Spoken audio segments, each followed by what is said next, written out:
state of shock is not just what happens to us when something bad happens.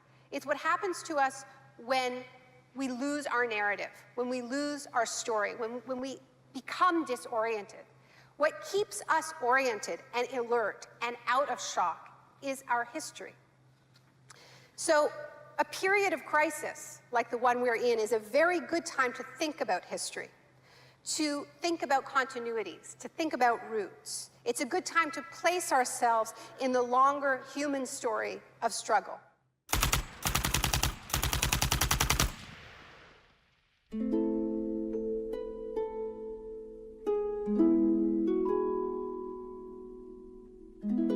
The story begins on June 1st, 1951, when representatives of Western intelligence agencies secretly met with academics at Montreal's Ritz-Carlton Hotel. This meeting contributed to military-funded research into the effects of sensory deprivation at McGill University. Sensory deprivation really is a way of producing extreme monotony. It causes loss of critical capacity. The thinking is less clear. The subject complains that he can't even daydream.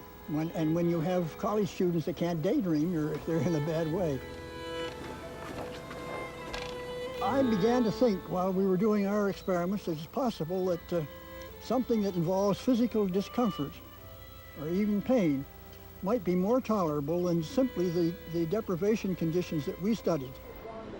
Hebb decided to stop work on the research. But I had no idea when I suggested that what a vicious weapon, potentially vicious weapon, this could be. These are the days and ours are the occasions. But experiments at McGill continued under the ambitious head of psychiatry, Dr. Ewan Cameron. What he did was much more than what we had done. We did our work strictly with the understanding that the subject could get up and walk out at any point he wished to, and some of them did. Cameron's patients were not so lucky. The Allen Memorial Institute, where he worked, began to resemble a macabre prison, where Cameron performed bizarre experiments on his psychiatric patients. Cameron wanted to de-pattern or wipe clean his patient's mind, so he could rebuild them from a blank slate. Janine Huard was a young mother of 4, suffering from postnatal depression. I used to shiver when they told me about, you're going to get a shock treatment tomorrow. I used to shiver. I was so scared of it.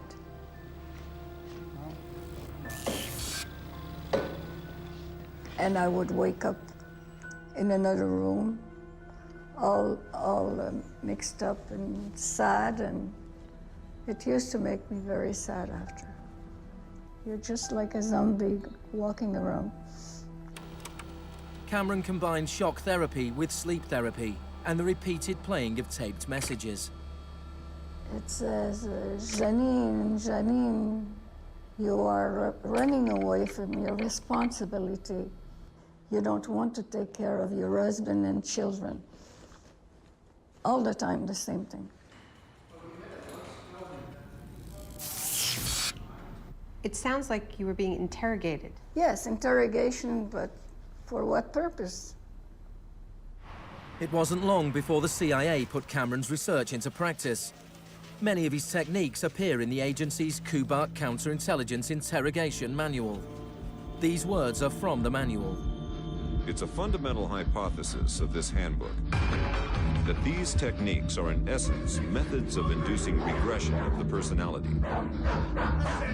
There is an interval, which may be extremely brief, of suspended animation, a kind of psychological shock or paralysis. Experienced interrogators recognize this effect when it appears and know that at this moment the source is far more open to suggestion, far likelier to comply than he was just before he experienced the shock.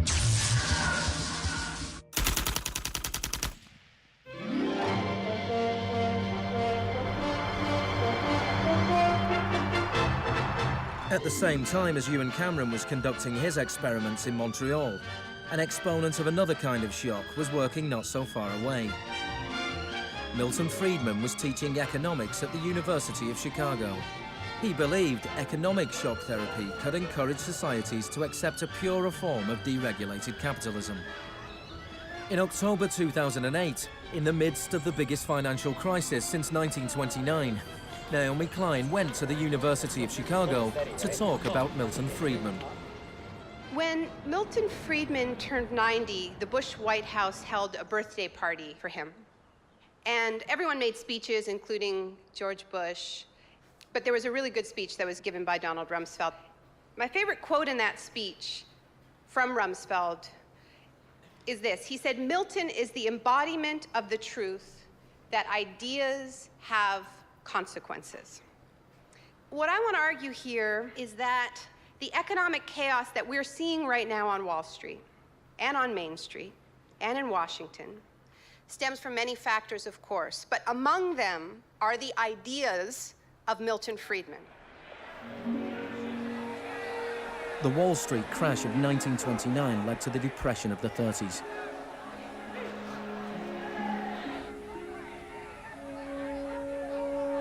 Central to Friedman's thesis was his opposition to the New Deal, announced by President Franklin Roosevelt in his inaugural speech. Our greatest primary task is to put people to work. This is no unsolvable problem if we face it wisely and courageously. Let me assert my firm belief that the only thing we have to fear is fear itself. Influenced by the economist John Maynard Keynes, Roosevelt started a program of public employment to get people back to work. Today, depression is a fading memory. Millions of men and women have found employment, and with it, confidence and hope. It wasn't that simple. The Depression lasted into World War II. But after the war, the Marshall Plan spread Keynes's model of government regulation and intervention to Europe.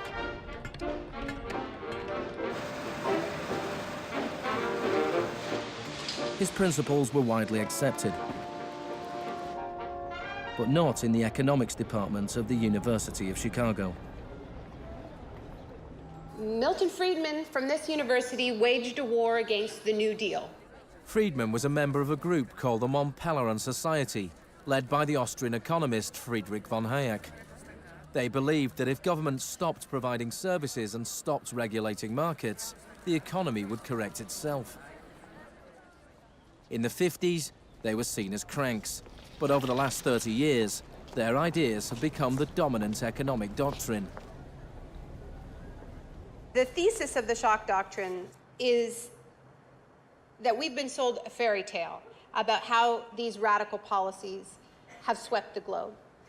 That they haven't swept the globe on the backs of freedom and democracy, but they have needed shocks, they have needed crises, they have needed states of emergencies. Milton Friedman understood the utility of crisis. Only a crisis, actual or perceived, produces real change. When that crisis occurs, the actions that are taken depend on the ideas that are lying around.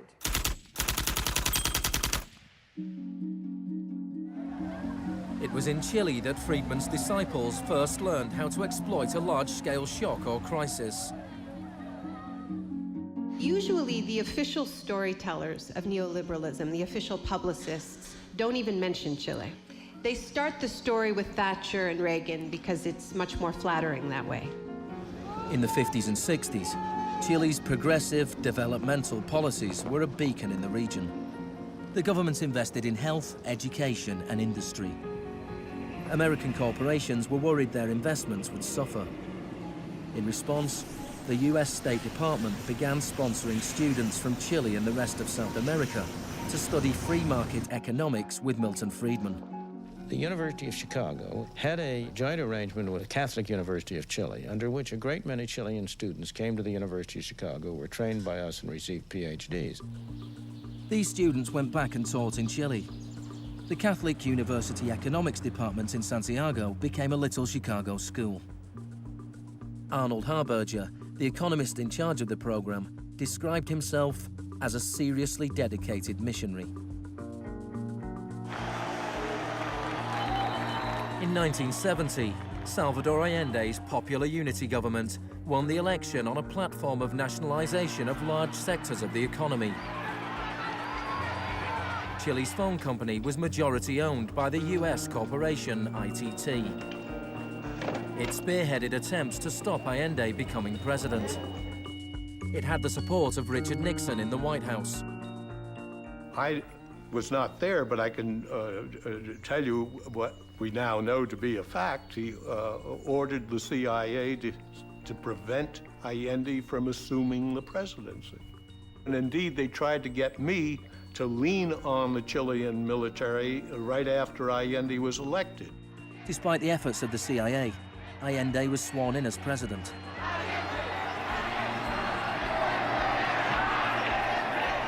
Richard Nixon ordered the CIA director to make the economy scream. Señor Nixon es presidente de Estados Unidos y yo soy presidente de Chile. Yo no tendré un término despectivo contra el señor Nixon mientras el señor Nixon respete al presidente de Chile. Preparations began for the military coup. The Chilean Chicago boys started work on a 500-page economic blueprint called the BRIC. With US funding, everything was done to destabilize the economy. Truck drivers went on strike, bringing factories and shops to a standstill. There was a failed coup attempt on June the 29th, 1973. And then on September the 11th, with General Pinochet leading the army, the assault began on the presidential palace.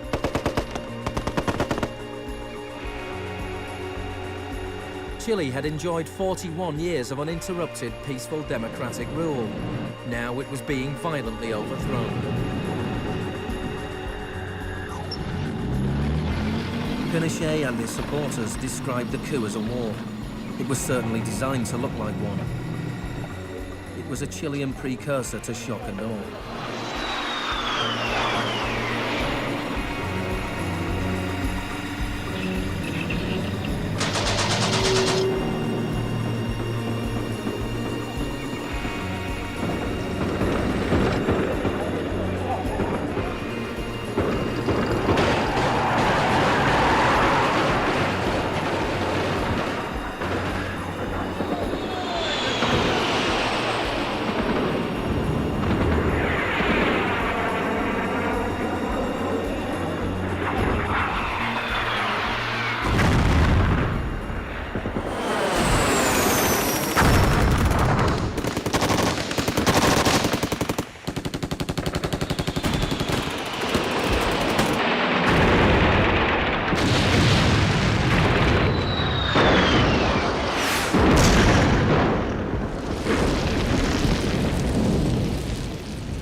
Fuerzas Armadas y de Orden, solo bajo la inspiración patriótica de sacar al país del caos que en forma aguda lo estaba precipitando el gobierno marxista de Salvador Allende.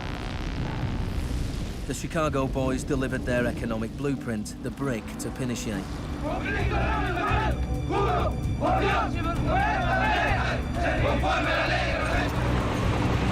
In the days that followed, more than 13,000 opponents were arrested and imprisoned.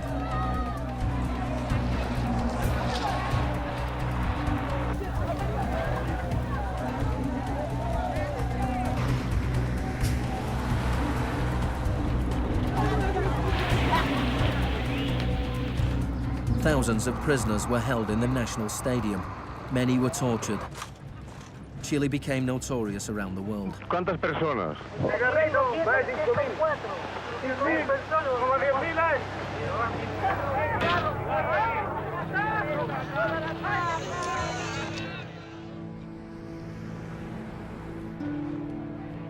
At the beginning of November, 5,000 prisoners were released. The 900 they left behind were transferred to other detention centers.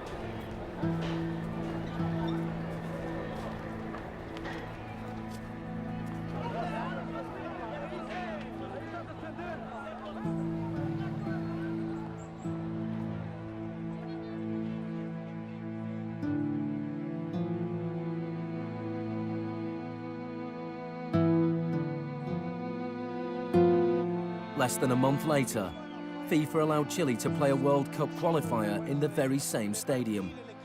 Their opponents, the Soviet Union, refused to play there, so Chile were allowed to score into an open goal and went through to the 1974 World Cup finals.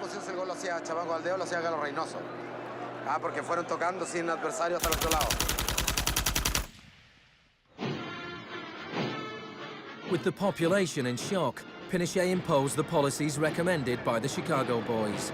Removal of price controls, the sale of state companies, the removal of import barriers and cuts to government expenditure.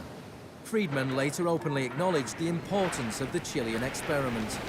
Here was the first case in which you had a movement toward communism, which was replaced by a movement toward free markets.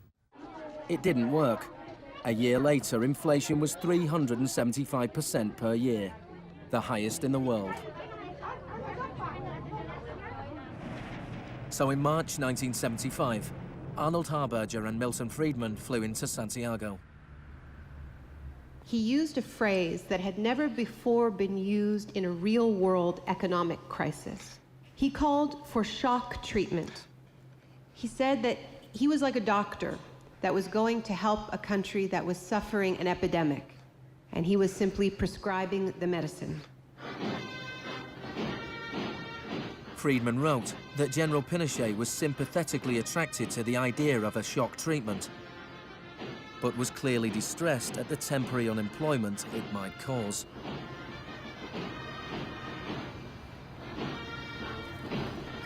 It rapidly became clear that Friedman's economic policies benefited the wealthy at the expense of the poor. It was calculated that a family trying to live on the average wage had to spend 74% of its income on bread. Items such as bus fares or milk became luxuries, and Pinochet got rid of free milk in school, a move that echoed the controversial policy of the young education minister in Britain, who would later become his friend.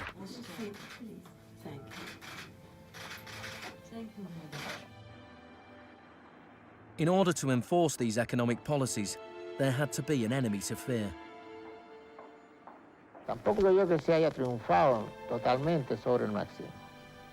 El marxismo es como un fantasma. Cuesta mucho tomarlo. Mejor dicho, no se puede tomar.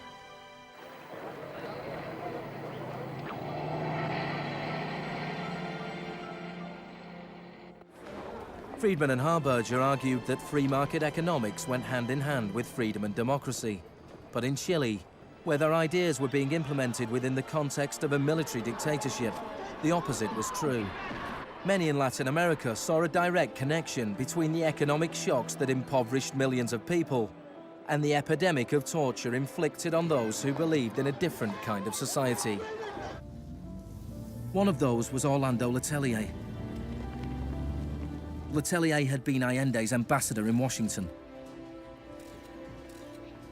He spent a year in one of Pinochet's prisons before being exiled back to America.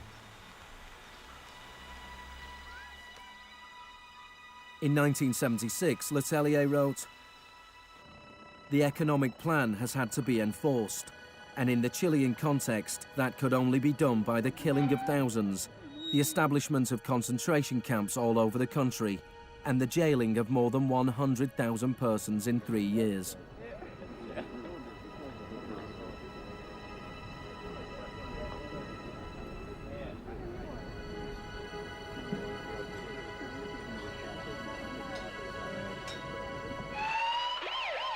Less than a month later, Letelier was killed by a car bomb. Good evening. A powerful bomb today tore through a car as it was driving along Washington's usually quiet Embassy Row. The Chilean was Orlando Letelier, who also had been foreign minister during the last months of the late Salvador Allende's Marxist regime. Richard Roth reports. Michael Townley, a member of Pinochet's secret police, was behind the bombing. He'd entered the US on a false passport with the knowledge of the CIA. Michael, buenas noches. Buenas noches, Pablo. La opinión del Poder Judicial chileno, ¿hay confianza en él? Mire, yo confío plenamente en la justicia chilena como patriota y luchador antimarxista y juntista por sobre todas las cosas. Despite his confidence, Townley was extradited to the US and convicted of Letelier's murder. Pinochet ruled Chile as a military dictator for 17 years, but in a frank interview, Harberger remained in denial. You cannot have a repressive government for long within a genuinely free economic system. In the same year as Orlando Letelier's murder, Milton Friedman was awarded the Nobel Prize for Economics. You know, you people have such a distorted idea of what went on. Let me tell you some facts. Number one, I was offered 2 honorary degrees by universities in Chile before I went down. I refused to take them because those universities were being supported in part by public funds, and I did not want to appear in any way to provide any support to the political system in Chile. I'm not a representative of Chile. I'm not an advisor to Chile. I have no commitments to the government of Chile.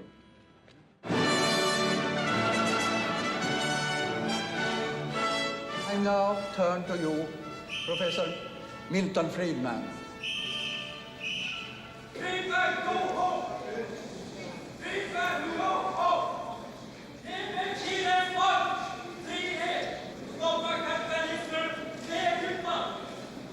I am very sorry for this incident. It could have been worse.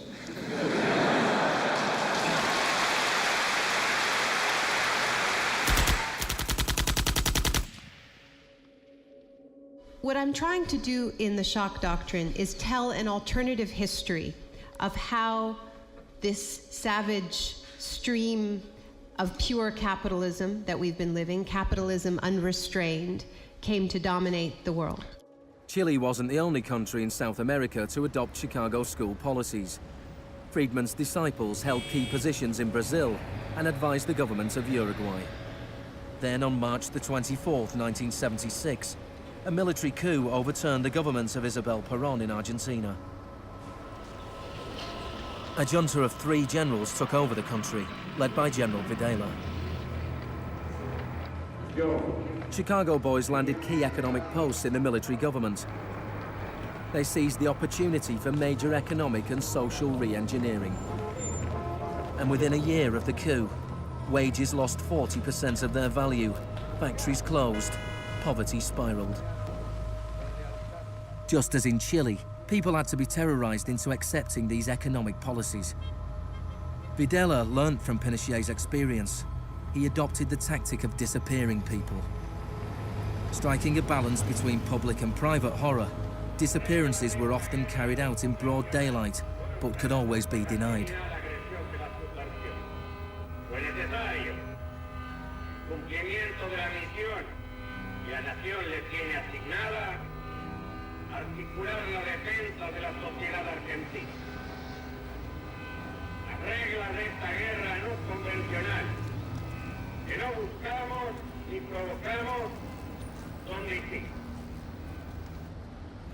Many of the techniques used by the Chilean and Argentinian military had been learnt in the US-run School of the Americas.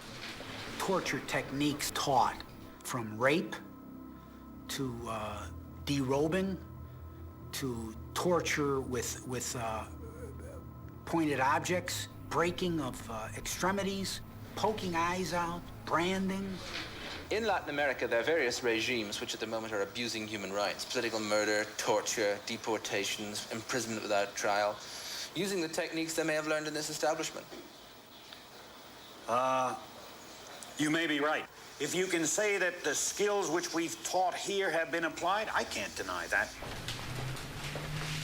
The use of torture of a known enemy soldier to gain some kind of military advantage, I think, is justifiable and smart.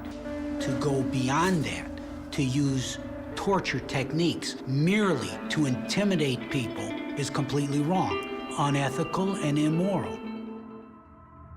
But in Argentina and Chile, these techniques were not used just on soldiers or terrorists. They were used on students and union members. They were used on anyone who opposed the free market economic policies of the regime.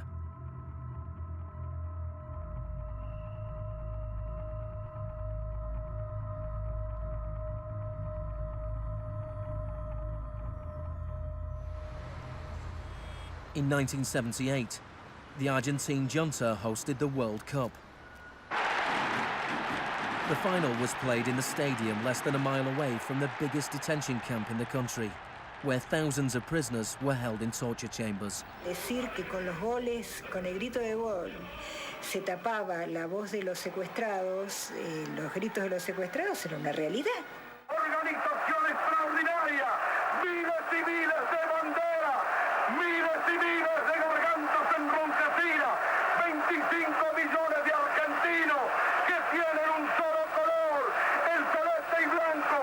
El fútbol ha hecho el milagro del país, de este maíz maravilloso que nos siguen atacando a aquellos que... And Argentina took their terror regime one step further than Chile. Among the disappeared were hundreds of pregnant women who were allowed to give birth before being murdered. De todas aquellas mujeres que estaban embarazadas, les permitieron tener a sus hijos para una vez que nacieran, sacárselos. Y eso sucedió con 500. Yo soy uno de esos 500. Those children, many of whom were raised by families connected to the military, were a powerful reminder of the junta's project to re-engineer an entire society.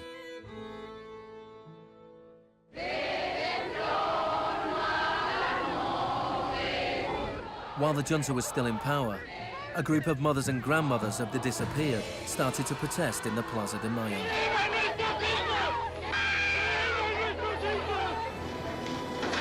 They turned detective, searching for the disappeared children. After the junta collapsed, some were found and reunited with their families. Occasionally they found remains.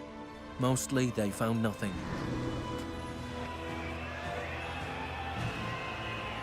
General Videla was found guilty of murder, kidnapping and torture.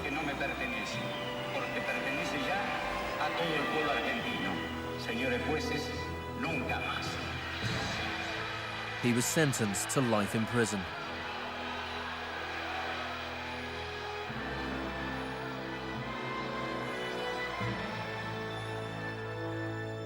Now, these early experiments in Latin America presented Friedman and his cohorts with a serious ideological problem. Friedman had promised that these policies would not just make the elites richer, but that they would create the freest possible societies, that this was a war against tyranny, that capitalism and freedom went hand in hand. Yet here we see that in the 70s, the only countries putting these ideas into practice were military dictatorships. Nixon had fully supported imposing these types of brutal free market policies in South American dictatorships.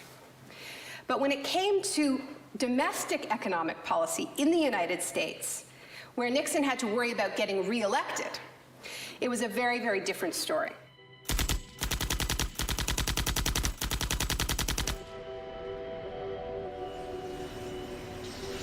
Friedman enjoyed a friendly relationship with Nixon. Several of his Chicago school colleagues and disciples were recruited to work for the government. Donald Rumsfeld was one of them. So help me God. Congratulations. Thanks. But in 1971, with the economy in a slump, Nixon turned his back on Friedman's ideas and imposed a wage and price control policy. He put Rumsfeld in charge. Which is essentially a problem of supply and demand. I have for long been opposed to the wage and price control. I believe it involves government intervention with the freedom of individuals. I think it's intolerable. The Keynesian policy was a success, and Nixon won a second term with a landslide majority. It was a blow for Friedman. Then in 1979, Margaret Thatcher was elected Prime Minister of Britain. Her intellectual guru was Milton Friedman's old mentor, Friedrich von Hayek. And just over a year later, Ronald Reagan was elected President of the United States. Both Britain and America were now ruled by unabashed Freemanites. Margaret Thatcher's program when she came in had 4 planks. Cut government spending, cut tax rates, reduce government ownership and operation of industries or regulation of industry, and have a moderate and stable monetary policy to bring down inflation. Within her first 3 years in office, unemployment doubled in parts of the economy, leading to waves of strikes. Thatcher's personal approval rating slumped to 25%. There were riots in Britain's major cities. Even Margaret Thatcher's admirers had their doubts. The economic performance of the Thatcher government has been mixed.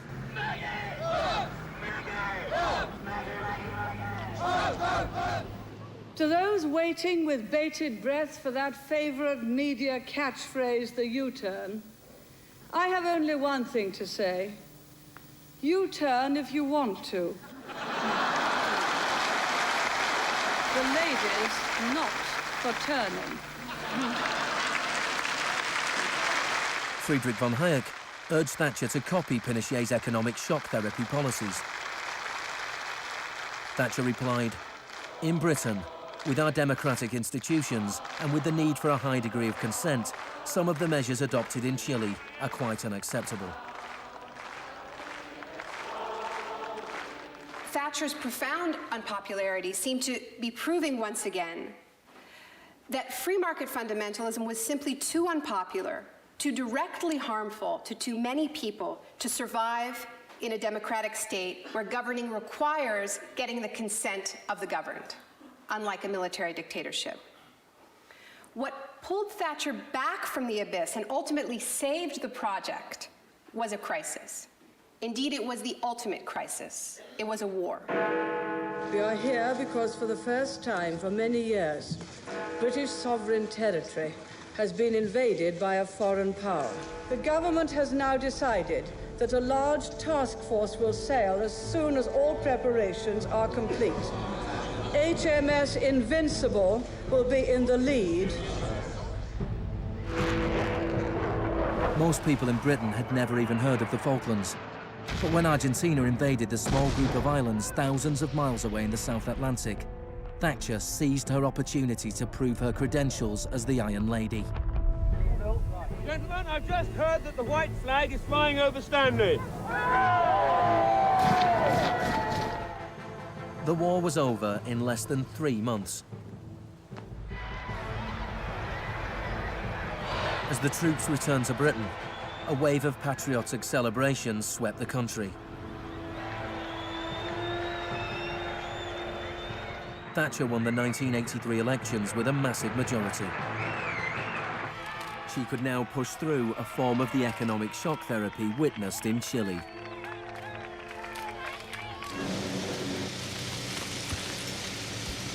The most powerful union in Britain was the National Union of Mine Workers. When the National Coal Board tried to close pits down, the miners went on strike. Parts of central London are brought to a halt as thousands of miners and sympathizers march through the city in support of the miners' strike. It's Britain's longest and most bitter since 1926, and the most expensive ever. The strike lasted almost a year. Thatcher used every means at her disposal to destroy the union.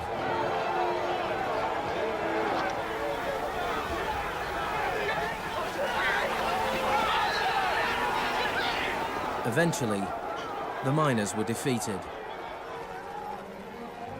Thatcher used this victory to bring the Chicago School Revolution to Britain. A series of glossy commercials promoted a massive program of privatizations. Thatcher sold off the steel industry, water, electricity, gas, telephones, airlines, oil. Public housing was sold off. Council services put out to tender. In 1986, financial and banking services were deregulated. It was called the Big Bang. No one here tonight needs reminding that the Big Bang is only a beginning. In Britain, before Thatcher, a CEO earned 10 times as much as the average worker. By 2007, they earned more than 100 times as much.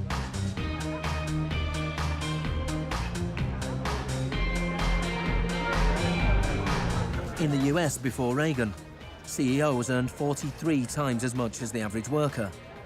By 2005, they earned more than 400 times as much. Friedman openly acknowledged the importance of Thatcher and Reagan in the spreading of Chicago school policies around the world. The coincidence of Thatcher and Reagan having been in office at the same time was enormously important for the public acceptance worldwide of a different approach to economic and monetary policy. Thank you very much. What I'm describing now is a plan and a hope for the long term. The march of freedom and democracy, which will leave Marxism, Leninism on the ash heap of history as it has left other tyrannies which stifle the freedom and muzzle the self-expression of the people.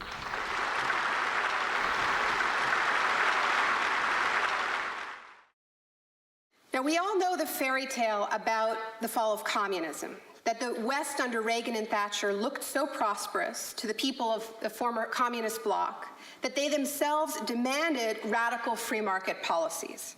Now, this really is a fairy tale. It is true that people who had been living under authoritarian communism genuinely wanted democracy. And it's also true that people wanted to be able to go out and buy blue jeans and have Big Macs. That is true. But that does not mean that they wanted the kind of Wild West capitalism of oligarchs gone mad and no social protections that so many Eastern Bloc countries actually ended up with and suffer under to this day. Thatcher had done everything she could to break the power of the unions in Britain. But in 1988, she went to Poland to show her support for the workers' union Solidarity. How do you see the process from where you are now to where you want to be? Strikes in Poland led to Solidarity being allowed to contest a general election in June 1989. This triggered a wave of demonstrations throughout Eastern Europe.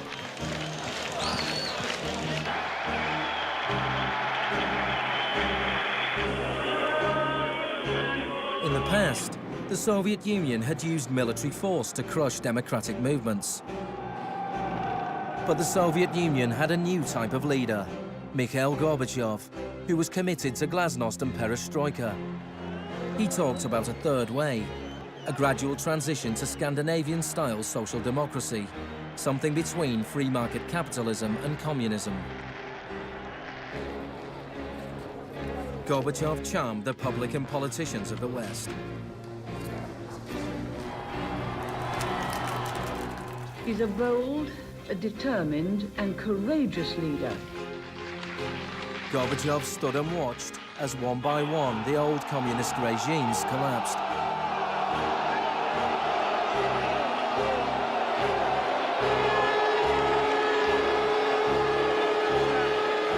At the end of the year, the most famous symbol of the division of Europe came tumbling down.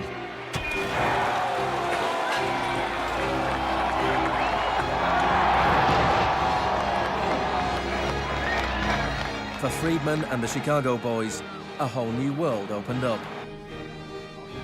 In the Soviet Union, Gorbachev was hoping to gradually reform the Russian economy. In 1991, Gorbachev was invited to the G7 summit in London. He was hoping for financial support for his gradual economic reforms. Instead, he was told that unless he embraced radical shock therapy, there would be no aid at all. Thank you, Mr. President. That's not a little close. The next month, there was a coup attempt against him. A group of Communist Party hardliners placed Gorbachev under house arrest in his holiday home in the Crimea. Tanks surrounded the White House, the Russian parliament.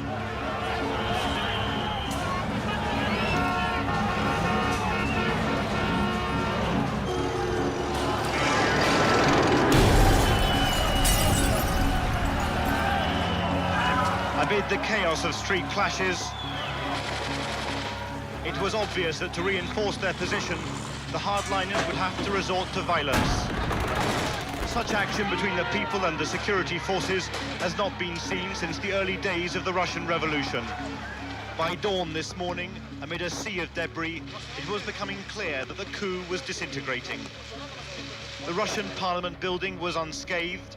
The military had not made their move. Inside, Boris Yeltsin was more powerful than ever.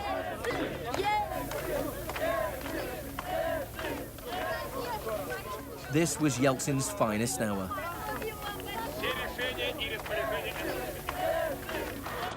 Gorbachev was released and he returned to Moscow, but he had lost much of his power. Я выражаю признательность за принципиальную позицию россиянам, президенту России Борису Николаевичу Ельцину. In December 1991, the Soviet Union was dissolved, a profound shock for the Russian people. Yeltsin was now in charge of economic policy for the Russian Federation. The free market came to Russia. There was chaos. The adoption of Chicago school policies in Russia marked the beginning of a new chapter in the free market crusade. It was all shock, no therapy.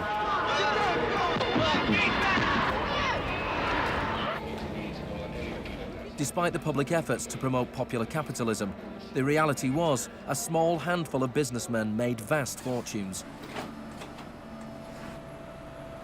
State industries were sold off at bargain basement prices. The Russian press dubbed Yeltsin's advisors the Chicago Boys.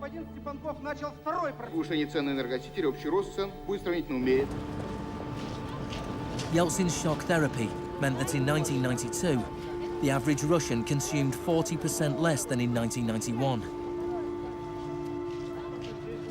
A third of Russians fell below the poverty line, and wages weren't paid for months. One expert today predicted 140 million Russians will soon be living below the poverty line. Corruption was rife. Organized crime boomed. Moscow became the new Wild West.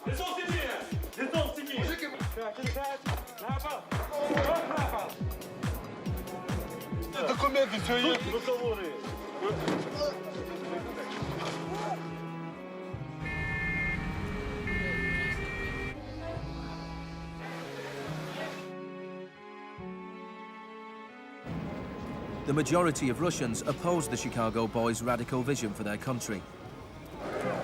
In March 1993, Parliament made a crucial decision. It voted to repeal the special powers it had given to Yeltsin. Yeltsin declared a state of emergency.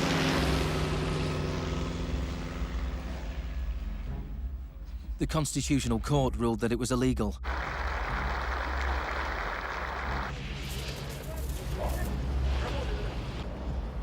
On September 21st, Yeltsin took the Pinochet option and dissolved Parliament.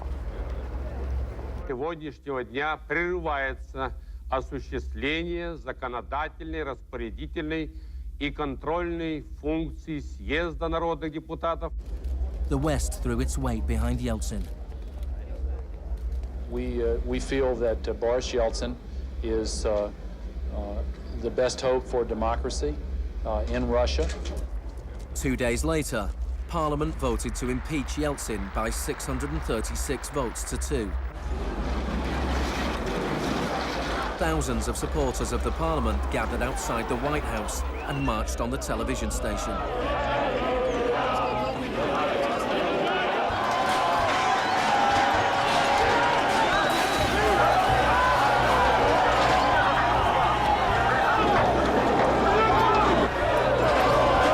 It looked like the supporters of Parliament were winning.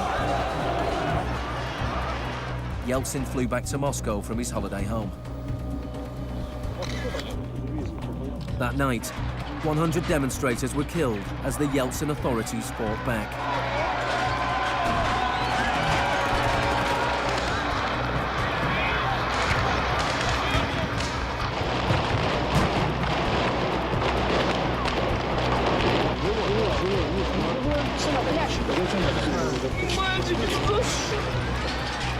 On the 4th of October, he ordered troops to storm the White House, shelling the very building he had defended 2 years earlier. Они убийцы, ты понимаешь или нет?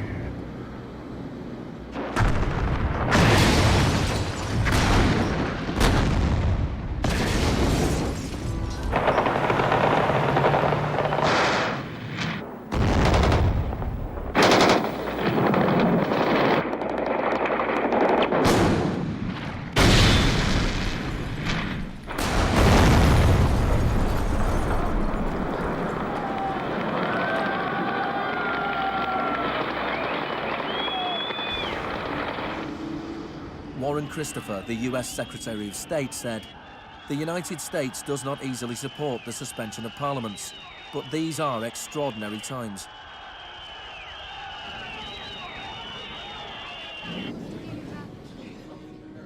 Yeltsin now had absolute power.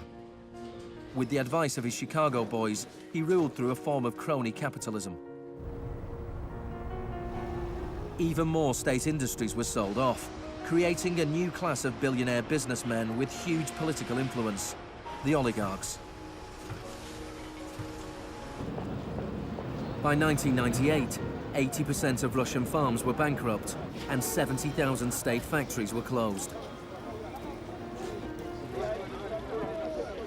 In 8 years, the number of people living in poverty increased by 72 million. Meanwhile, Moscow would go on to have more billionaires than any other city in the world.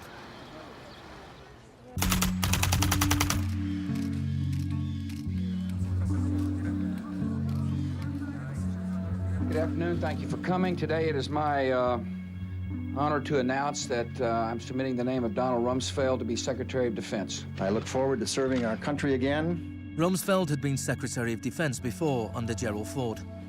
Then, the enemy we were supposed to fear was the Soviet Union. I'm not saying with certainty that the Russians are coming. I'm saying the trends are here. I'm not saying the Russians are 10 feet tall. I'm saying they used to be 5'3". They're now 5'9.5", and they're growing. Now there was a new enemy closer to home. On September the 10th, 2001, Rumsfeld made a speech laying out his plans to privatize much of the US military. Milton Friedman would have been proud.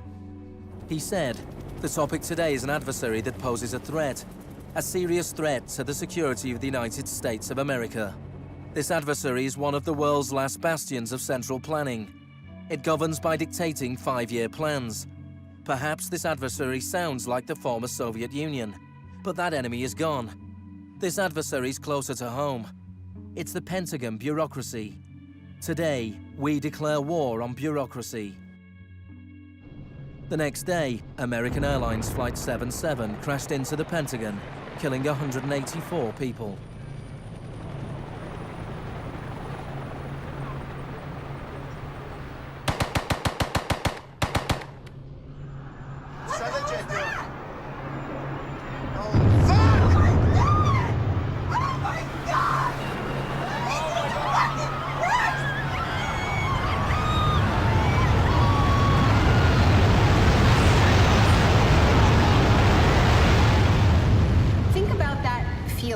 After those attacks. Who are these people? Where did they come from? Why do they hate us? There was a total loss of collective narrative. We were not living in the world that we thought we lived in. And we kept hearing from our political leaders that everything we thought we understood before the attacks no longer applied. There was a new phrase, pre-9/11 thinking. And what happened in that moment is that suddenly news stories sort of magically appeared. That we were in a clash of civilizations. That's the world that we suddenly lived in. That there was an axis of evil, and that we were fighting a war against terror. This abstract, unwinnable war has had huge economic consequences. Before 2001, Homeland Security barely registered as an industry. Today, it is bigger than Hollywood and the music industry combined. Between September the 11th, 2001 and 2006, the Department of Homeland Security handed out $130 billion to private contractors. This is the disaster capitalism complex, a new economy built on fear. This will be a monumental struggle of good versus evil. The best defense against terror is a global offensive against terror, wherever it might be found. The first phase of this war was the bombing of Afghanistan.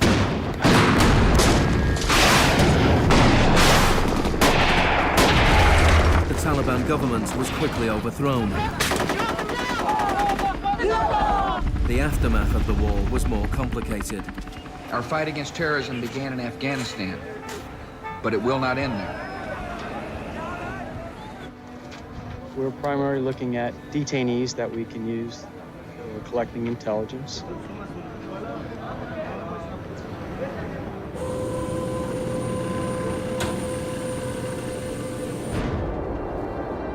Guantanamo was the first time that the techniques of the Kubark Manual were explicitly and publicly being used by American forces, officially sanctioned in the White House and openly broadcast on television around the world.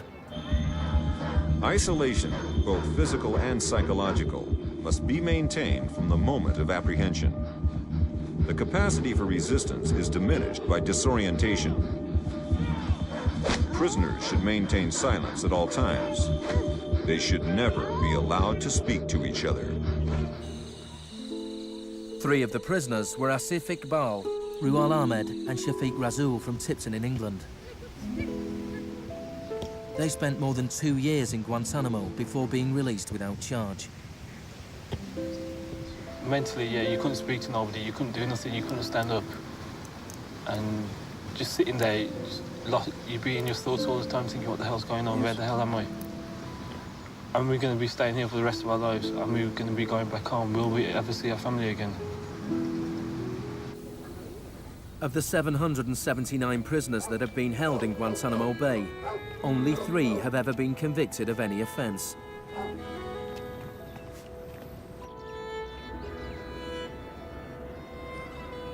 Well, the only thing I know for certain is that these are bad people. It was a message to the whole world, and the message was clear. It was, this is what happens to you if you get in our way. The war on terror is not about one man, and it is not about one country. There were many justifications given for the invasion of Iraq. But if the US had really wanted to attack a country where the leaders of Al-Qaeda were thought to be hiding, which had nuclear weapons and was selling nuclear technology to other countries, then Pakistan would have been the obvious choice. It had close connections to the Taliban and was being run by a military dictator. Instead, George Bush chose to target Iraq, a country with the 3rd largest oil reserves in the world.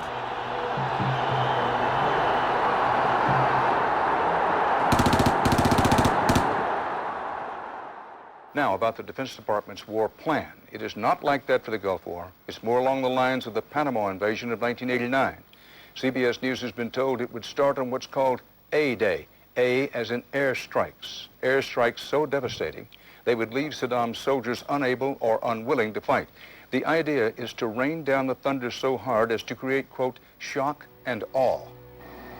If the Pentagon sticks to its current war plan, one day in March, the Air Force and Navy will launch between 300 and 400 cruise missiles at targets in Iraq.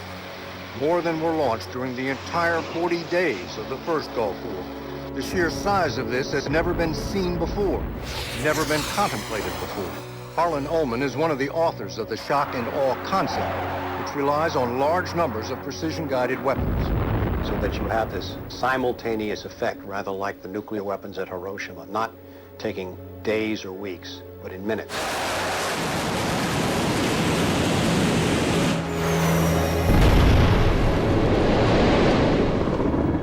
You also take the city down. By that I mean you get rid of their power, their water, and you begin this relentless campaign to wear them down so that 2, 3, 4, 5 days they are physically, emotionally, and psychologically exhausted.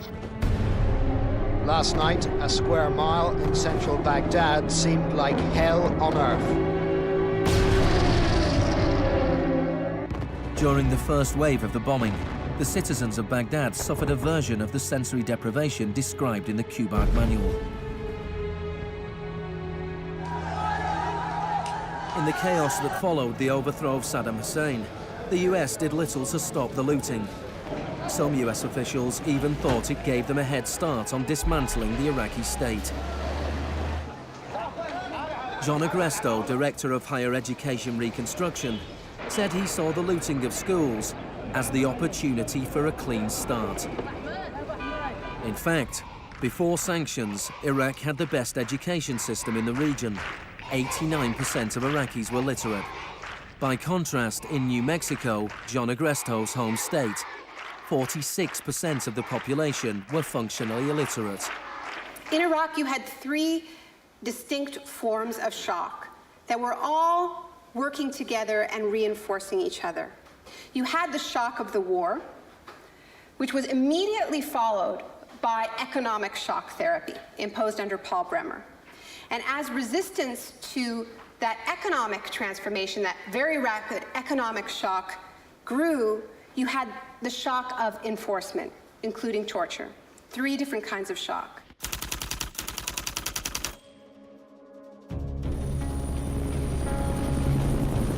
In May 2003, Paul Bremer was appointed US envoy to Iraq. 2 weeks after he arrived, he declared the country open for business. We considered that the coalition had very broad authorities to determine the direction of the Iraqi economy. Bremer knew little of Iraq, but he knew about disaster capitalism. He had launched crisis consulting practice at the start of the Homeland Security boom. Today is a very important day in Baghdad. Bremer spent the first 4 months passing classic Chicago school laws. Rumsfeld described Iraq as having some of the most enlightened and inviting tax and investment laws in the free world. One of the first acts of Bremer was to fire 500,000 state workers. This was partly an act of debartification, but slashing governments was also vintage Friedman. Money was promised for reconstruction. Our investment in the future of Afghanistan and Iraq is the greatest commitment of its kind since the Marshall Plan.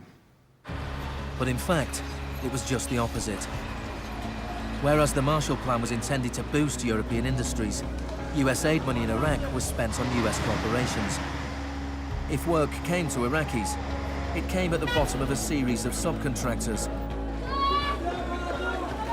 Creative associates received contracts worth $100 million to draft the curriculum and print new textbooks for the education system. Management and technology consultant Bearing Point was awarded contracts worth $240 million to build a market-driven system in Iraq. North Carolina-based RTI received contracts worth $466 million to advise on bringing democracy to Iraq. And Halliburton was awarded $20 billion in cost-plus Iraqi contracts. Parsons was handed $186 million to build 142 health clinics. Only 6 were ever completed. Basic electricity and water supplies hardly improved, despite billions being spent in the first 4 years. We're going to succeed here, and when we succeed here, we will have done something important, not just for 25 million Iraqis. We will have done something that serves Western interests in this whole region. Even the new Iraqi currency was printed abroad. Let me show you an example of these notes. The US even paid private contractors to monitor the work of the private contractors who won contracts.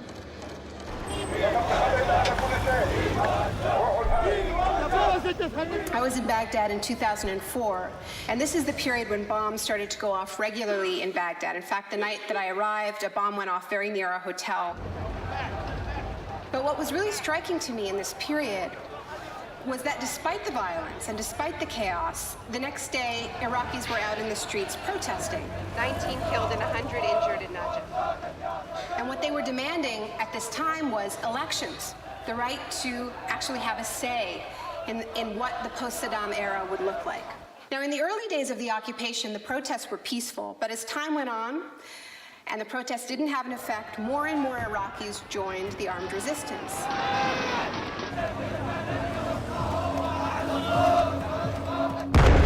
The violence spun out of control.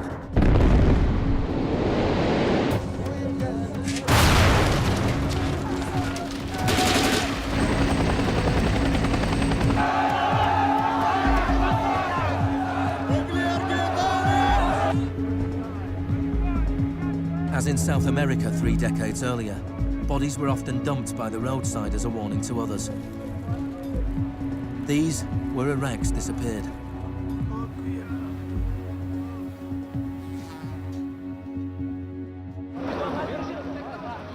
Extremely aggressive measures were needed to suppress the opposition.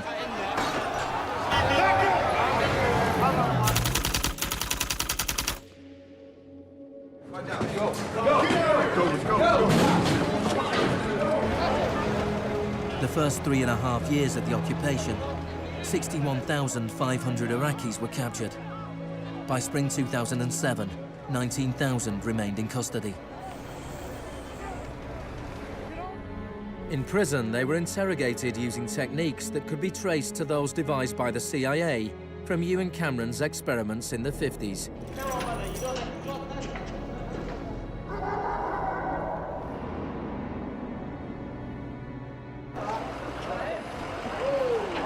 According to the Red Cross, US military officials admitted that between 70 and 90% of arrests in Iraq were mistakes.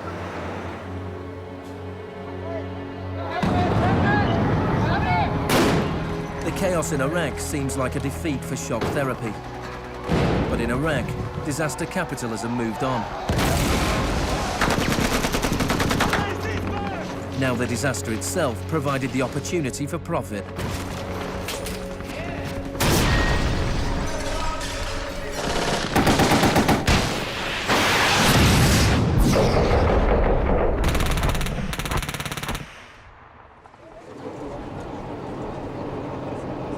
US military spending has almost doubled since 2001, nearing $700 billion per year. As long ago as 1961, President Eisenhower, not a noted liberal, warned of the danger of a too powerful military. Now, this conjunction of an immense military establishment and a large arms industry is new in the American experience. We must guard against the acquisition of unwarranted influence, whether sought or unsought, by the military-industrial complex. We must never let the weight of this combination endanger our liberties or democratic processes. The war in Iraq is the most privatized war in modern history. The Green Zone in Baghdad is an extreme version of what is happening around the world. A privatized, secure world protected from the chaos outside.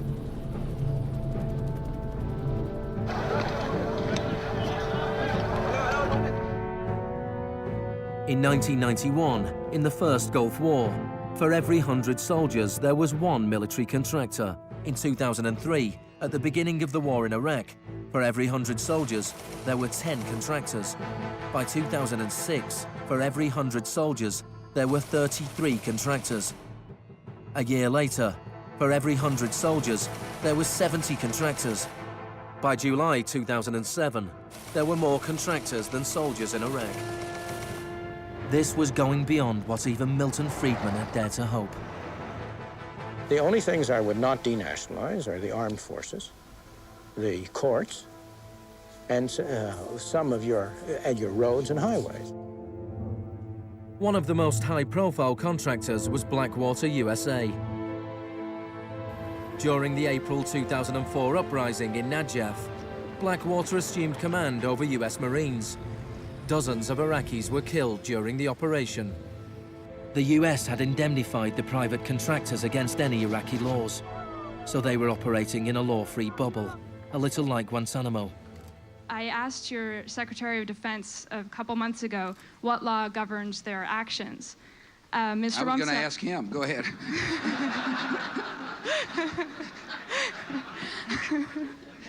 Help. Well, I was hoping... Just as Cameron's shock therapy left his patients confused and broken, so the multiple shocks inflicted on Iraq reduced the country to a lawless, violent, sectarian mess. By the time of Saddam Hussein's execution in 2006, 1,000 Iraqis were being killed each week.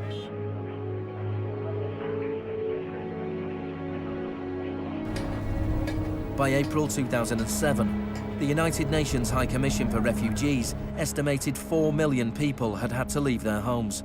Hundreds of thousands of Iraqis had died.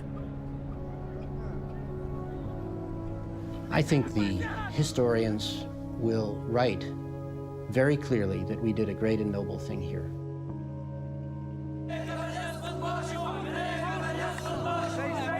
المسيرة بحد ذاتها هي ضد الإرهاب، ضد الإرهاب الأمريكي، لأن الأمريكان يقتلون النساء ويعتقلون النساء ويقتلون الأطفال ويهينون الشيوخ ويقتلون الشباب. أمريكا بحد ذاتها هي الإرهاب.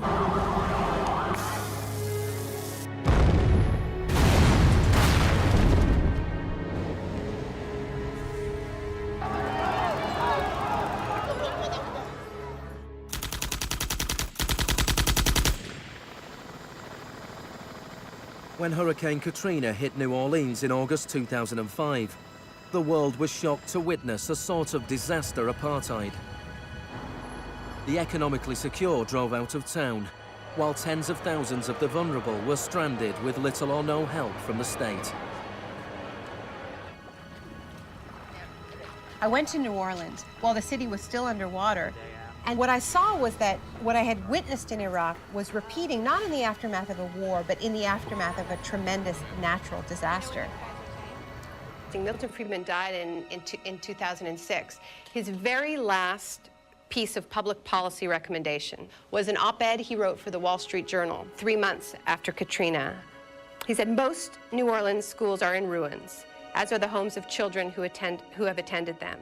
The children are now scattered all over the country. This is a tragedy. It is also an opportunity to radically reform the education system." He was advocating the wholesale privatization of the school system of this city. It was his sort of swan song.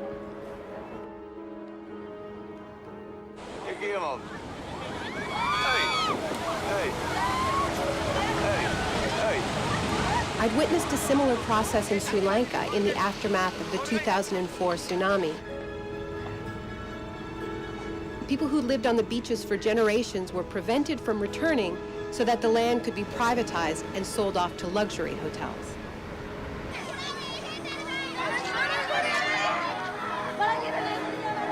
And this is exactly what I mean by the shock doctrine, the systematic raiding of the public sphere in the aftermath of a disaster, when people are too focused on the emergency, on their daily concerns, to protect their interests.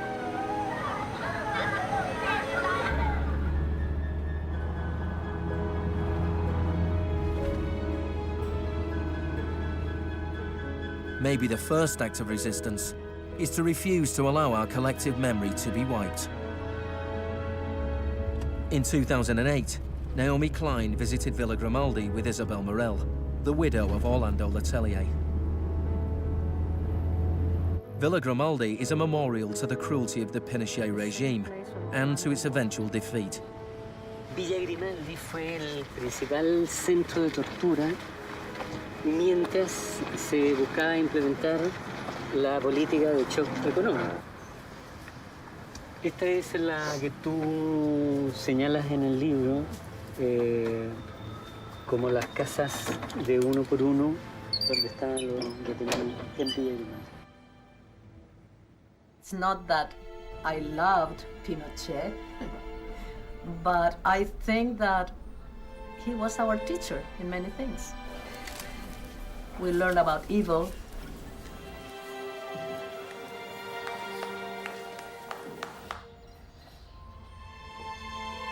In 1998, Pinochet was arrested while he was in London. His old ally, Margaret Thatcher, stood by his side. I know how much we owe to you.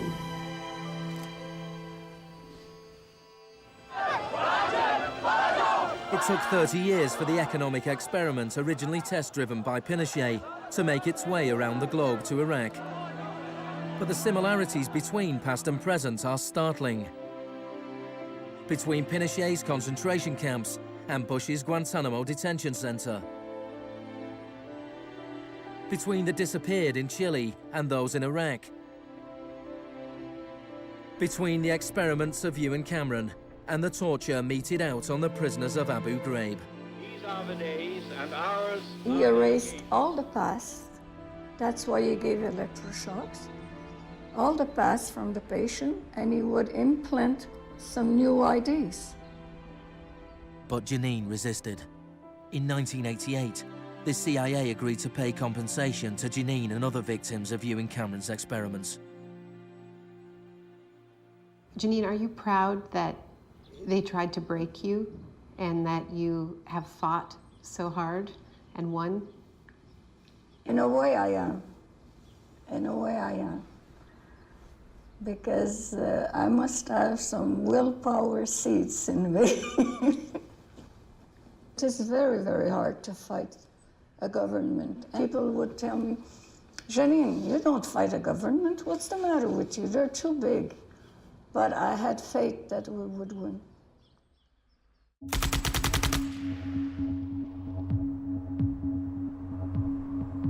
It is in the nature of unregulated markets to be volatile.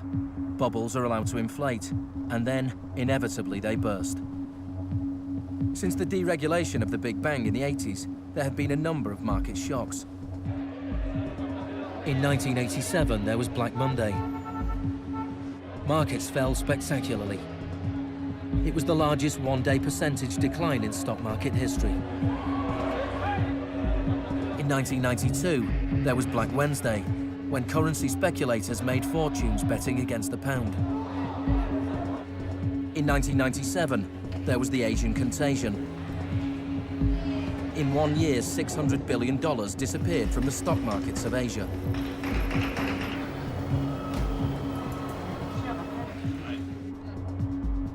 And then, in September 2008, the financial markets imploded. The market is not functioning properly.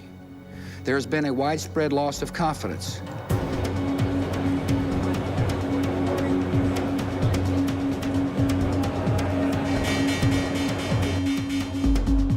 On September the 15th, Lehman Brothers filed for Chapter 11 bankruptcy protection. Yet only 1 week later, it was announced that workers at their New York office would share $2.5 billion in bonuses. It is estimated that Wall Street firms paid $18.4 billion in bonuses last year, the year of the crash. Despite the torrent of populist rhetoric about taking on the fat cats and standing up for the little guy and saving Main Street, not Wall Street, we are witnessing a transfer of wealth of unfathomable size. It is a transfer of wealth from public hands, from the hands of government, collected from regular people in the form of taxes, into the hands of the wealthiest corporations and individuals in the world. Needless to say, the very individuals and corporations that created this crisis. We are in the midst of a once-in-a-century credit tsunami. I found a flaw. I don't know how significant or permanent it is, but I've been very distressed by that fact. In the United States, it was the financial crisis that secured Obama's victory. Americans wanted to change course. Hello, Chicago! This crisis is clearly understood by almost everyone as being the direct result of this particular ideology of deregulation and privatization. The scale of the crisis offers the hope of change. The Shock Doctrine as a strategy relies on us not knowing about it for it to work. And what I find most hopeful about the current economic crisis is that this tactic is getting tired, because that element of surprise is no longer there. We're on to them, and it's not working. We're becoming shock resistant. The last time the world suffered a financial crisis as severe as this, people turned to the Keynesian policies of the New Deal. Let me assert my firm belief that the only thing we have to fear is fear itself. More than 1 million people came to Washington to hear Obama's inauguration speech. Many journalists made comparisons with FDR. Now, there's been a lot of talk recently about comparing Obama to Franklin Delano Roosevelt.